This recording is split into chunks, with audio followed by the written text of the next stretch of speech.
What's going on, boys? Mick here with another video. Hope everyone is doing well. Hope everyone's having a good time of year, good Christmas, good New Year, all that good stuff. In today's video, we're going to be discussing Ubisoft, what's been going on with them recently in the news and their hacking situation, and also what they've been doing in the past and where I think they're going to end up in the future. Before we get into that then, let's have a look at our commenters from the last video. I thought I would do this just to show some appreciation from the guys that were interacting with the video, discussing Elder Scrolls 6 and Bethesda, so thanks very much to these guys in the background, and I appreciate anyone who shows some support on these videos.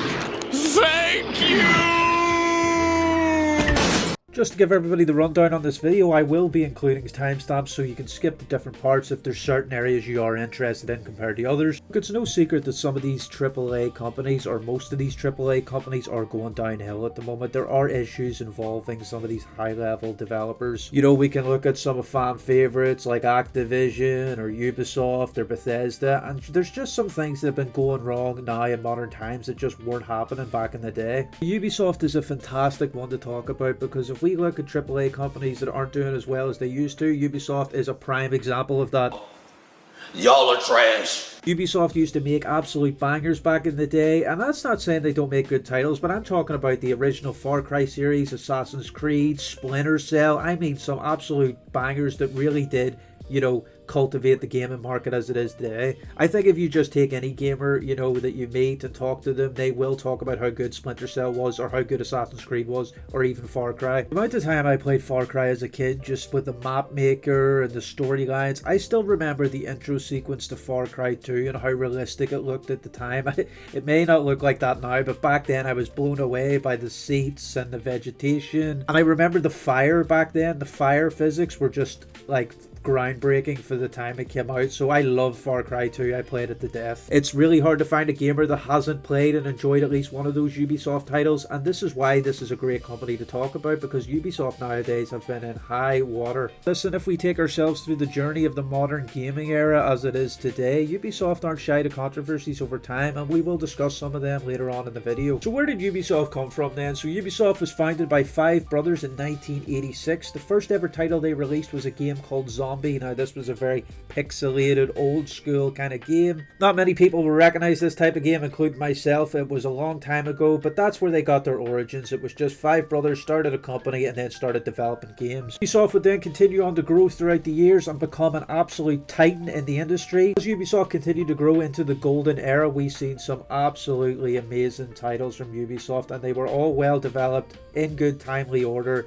and it was all grounded content. There was no microtransactions yet. There was no gotcha moments. It was all good, solid games. We can go into Ubisoft titles and kind of dissect what is good, what isn't, and start going into opinions and stuff like that. But at the end of the day, when I'm referring to their golden age or their prime, so to speak, I'm talking about the OG Assassin's Creed, the first 3 Far Cry games, just like early days for Ubisoft, when they were really at the top of their game, in my opinion. And when it comes to franchising and maintaining titles that they've had for a long time, such as Far Cry and Assassin's Creed, Ubisoft don't do it as bad as most AAA companies do, in my personal opinion. I mean, when it comes to like Far Cry 4, the story was brilliant, then Far Cry 5, it was good, and then Far Cry 6, it was just slightly worse, but they were all decent titles. I played Far Cry 6 a lot. I thought it was quite good. You know, I like the combat system. I did kind of like the story, but it wasn't as good as some in the past. And it's the same with the Assassin's Creed series. They've obviously taken a different route with the combat and the gear set system, but they're still good, fun titles, in my opinion. I think a lot of hate that Assassin's Creed get is pretty unfounded. I mean, it's not as good as the originals, and it doesn't hold the story like the originals. We can all agree on that. But when it comes down to gameplay and Assassin's Creed, such as like Valhalla, Odyssey, they are fun. The maps look great. You know, the story's not bad. I suppose a critic's argument could be made that Assassin's Creed just isn't Assassin's Creed anymore. That's what some people like to say. You know, the story's gone too far from what it used to be. But like when it comes to a standalone game, if you just think about like Valhalla, I have so many hours in Assassin's Creed Valhalla, and the map is basically England. You can go to Ireland and Norway and Sweden, I think, maybe as well. You can see in the background then, I do have 13 days on this game, so when I say I enjoyed Valhalla,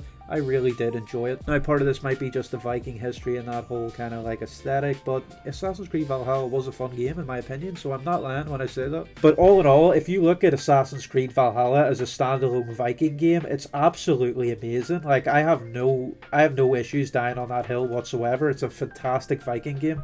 The point I'm trying to make then in Ubisoft's favour is that AAA companies like Activision with Call of Duty, or even with Bungie and Halo or whatever's going on there, as the franchise goes on and the numbers go up, the games usually get drastically worse, and I think most people can agree on that when it comes to comparing to originals. But with Ubisoft, in my personal opinion, they don't do it as bad as others. I do think there is some solid titles coming out from Ubisoft now. Even Assassin's Creed Shadows, if you ignore all the controversy about the samurai stuff that was going on there, Assassin's Creed Shadows is a highly rated game and it's mostly positive on Steam. With that being said though, as you can see on the screen, there are some critics across the Steam reviews page. People talking about performance issues, landscape issues, stuff to do with the studios, some genuine concerns from fans and consumers. When it comes to reviewing games, I like to keep myself honest, so if I have not played the game, I will not tell you whether I think it's good or not. So I haven't played Shadows as of now, so I'm not sure whether I think it's good or not. I'm just going off what I read on Steam. So it might as well be a really bad game, who knows, but from what I can see on Steam and overall ratings, it is decent. So I'll let you guys who have played it let me know if I'm wrong. All in all though, when it comes to modern day gaming, Ubisoft is just meh. They're just good enough at the moment. They're just getting by when it comes to AAA development companies, in my personal opinion. On top of the stuff I've said and the good things I have said about Ubisoft, we can get into some issues that they've had now. In the past couple of years then, Ubisoft has seen cuts between 15 and 1700 jobs. That's people that are developing games, working for Ubisoft, doing the hard labour that they need to make these titles. This might not seem like a massive number when it comes to developers cutting studios and cutting jobs. Like we've seen massive ones from Microsoft when Perfect Dark was cancelled. Bracer Group, they cut like 8,000 jobs in the past 2 years or something crazy like that. But like I said, in recent times Ubisoft have managed to drop a good 17 to 2,000 jobs. They cut studios like Leamington, San Francisco, Osaka. A lot of studios with a lot of people working hard were just shut down over the past couple of years. Well, it's not out of the ordinary that AAA development companies are doing this. It's important to note that this is happening a lot across the board in the past couple of years. It looks like the consumer is either having trouble affording these games or paying for these games. You know, like I know myself, when a game comes out like Silent Hill F, you think, oh, I might want to try that. I don't mind the Silent Hill series. I kind of want to see what that game's like. And then you see a massive 70 quid price tag on the game just for one standard edition. It's like the whole need or kind of want for the game just goes away in that moment. Basically what's happening is what the customer is saying or what they are feeling is showing in these financial statements for Ubisoft. When their games aren't as good as they used to be, or the price tag's getting too high for mediocre titles, people start buying less and the sales start dropping, and that's when studios start closing. This is Ubisoft's way of managing their financial stability as a company. An almost billion-dollar company, this is not too much of an issue when it comes to them still managing their development titles, and we'll get into their future titles later, or what we, were led to believe what their titles might be. Ubisoft, when it comes to these closures, they're following suit of these other AAA companies, and we're going to see a lot more of this happening. Either the price tag for the video games have to start dropping, or the quality of the video games have to start rising. There is no in-between, there's no gotchas, there's no way to get around it, because at the end of the day, the consumers control the market. We are the ones consuming the content, we're the ones buying the games, we're in charge, we're basically shareholders in this company. Look at me, sure, I'm the captain now. Now, well, I feel this video has been a little too positive when it comes to Ubisoft. I want to talk about something that I really have an issue with when it comes to live service games. In 2017, Ubisoft then switched over to their live service kind of vibe setup. They started getting ready for it and they introduced single player microtransactions in Assassin's Creed Origins. This included like cosmetics, weapons, XP boosters, resources that you could use inside the single player game. Now this was the straw that broke the camel's back when it came to Ubisoft's single player live service titles. After Origins, we've seen it happen again in 2018 with Odyssey, 2020 with Valhalla, and as I said, I played a lot of Valhalla and they had treasure maps and time savers and XP boosters. Like, I can understand if you want to introduce single player cosmetic microtransactions, like that's pretty disgusting in itself, but if you want to just do that, okay, we'll talk about it. But when you start including pay-to-win implementations like treasure maps and time savers and XP tokens and stuff like that in a single-player title, you're supposed to work hard and earn these things and progress and unlock, and it just like you're skipping the game with your money. It's almost like a mobile game. It's one of the most disgusting things I've ever seen in video games. Over time, Ubisoft had then taken these small resources, microtransactions, and then just implemented full-blown single-player stores, in-game stores like you would see in any other live service title such as Call of Duty. This really was like horrible for me to see. I mean, I've never seen a company dipped so low for money in my life. Like resource packs, time savers, treasure maps, this is stuff you're meant to work for in the game. Who in their right mind is trading their money instead of having a challenge at a single player title? That it's literally like a mobile game. Like I said, it's horrible. Ubisoft then started to stoop really low with this stuff as they moved on from what we remember of like solid single player titles, multiplayer titles that they created back in the day. And then it became full-blown single player stores, microtransactions, and then it just started to just fall down from there, because once these AAA developers start smelling money and start seeing money, they completely changed their business model, because the guys in charge, you know, the shareholders, the CEOs, the people that make the decisions, are doing it based off money. These guys aren't gamers, they don't play video games. They just follow the money from these microtransactions or live service battle passes, store items. This is where they're seeing the money come from, and because these shareholders aren't gamers, they'll just start going that route completely and fully. Feels so alive!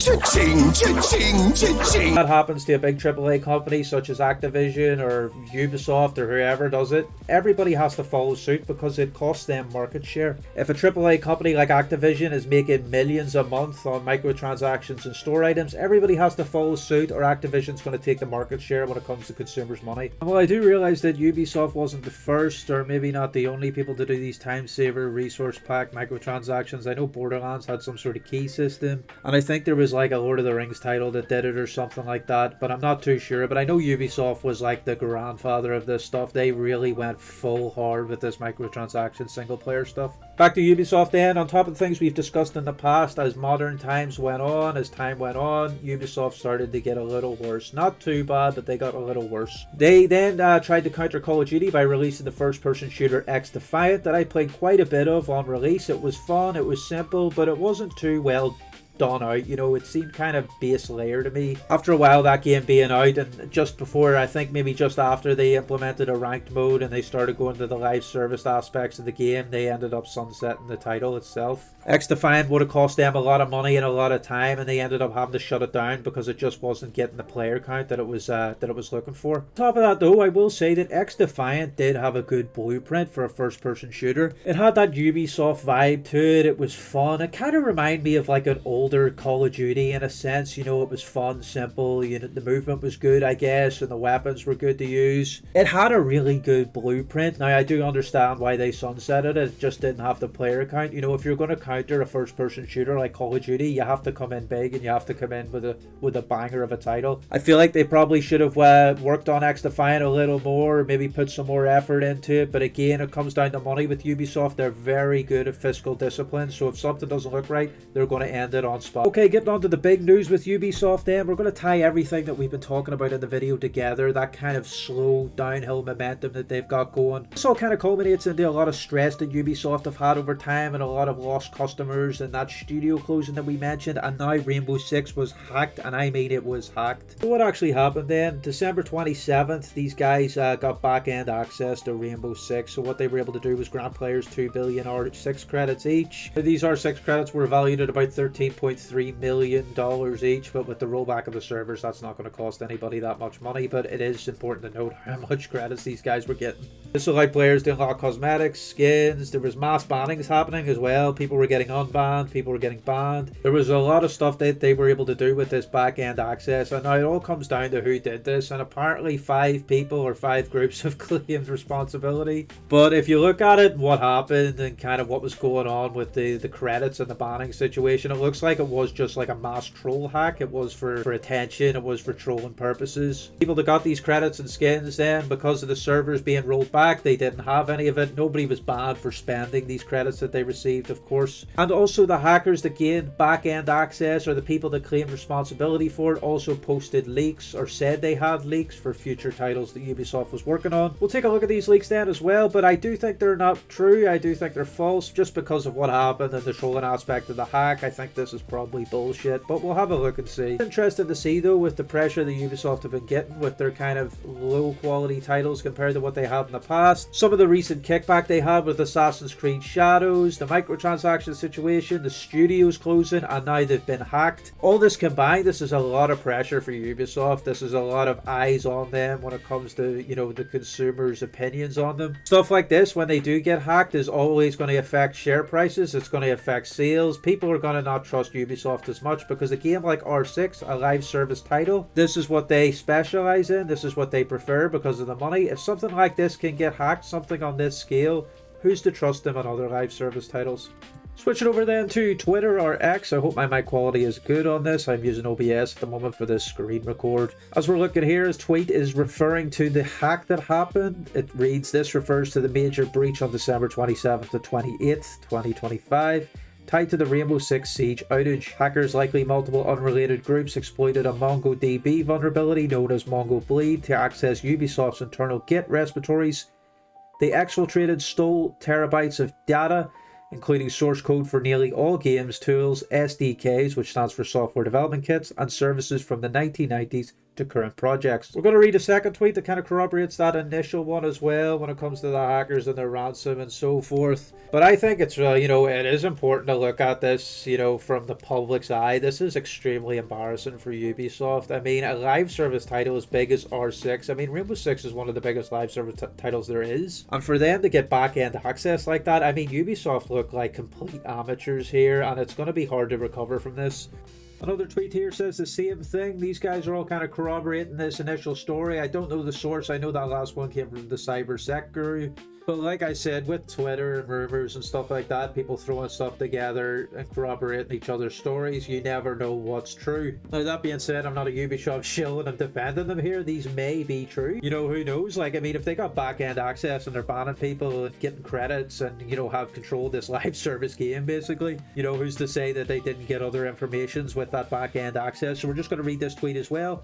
Hackers have allegedly exfiltrated the source code for all Ubisoft products from the 1990s to present day, just like we previously read. For 48 hours, the attackers reportedly had access to over 900 gigabytes of data. The victims are said to be Ubisoft and Crytek. If Ubisoft does not pay the ransom and it is confirmed that the data was successfully extracted, it is expected that the production and development materials for all upcoming Ubisoft titles and remakes currently in development will be leaked. So the rumor as it goes is they're holding a ransom, I think via Telegram, to Ubisoft to basically pay them off not to leak this stuff in the future. I don't know when, I don't know, the parameters of this ransom, but this is just what they're saying. You can see here, Assassin's Creed Black Flag Resynced is shown here. I don't think this is a major leak. I'm pretty sure everybody knew this game was coming. I don't know if I'm the only one here, but I'm pretty sure Black Flag Remake was always going to be in the works. And they have down here Assassin's Creed Codename Hex. I don't know what this is, but when it comes to all these leaks and stuff like that, you never know what's true. And when it's in the midst of a hacking situation, anybody could say anything and it can just fly off the handle. Like I said, Ubisoft in return or retaliation did roll back their servers to earlier state just to get everything back on track. They also have said they've done a company-wide password reset. I think that was needed. I think that's a good idea, guys. Good job on that. In conclusion, then, when it comes to Ubisoft and what we've talked about in the past, including like their titles and the microtransactions, I think they are in the wrong direction, and I think this hack should be kind of like a wake-up call to these guys. Live service games are great for making money, and a lot of people do enjoy them. I've enjoyed live service games in the past. I still do enjoy live service games. At the same time, I do think Ubisoft is just flat out going in the wrong direction when it comes to their business model, and I think we could say that for a lot of AAA development companies these days. In terms of the hacking situation then, it is really crazy. Like I said before, a game like Rainbow Six getting hacked like that and being all over social media and just embarrassing Ubisoft. The rollback and the password resets and all the security stuff that they've done in defense of this is probably going to work, and they're probably going to get stabilized again, but we'll see how this ransom plays out, if there's any truth to it whatsoever. That's going to be it for me, boys, on this video. If you have managed to make it all the way to the end, I thank you very much.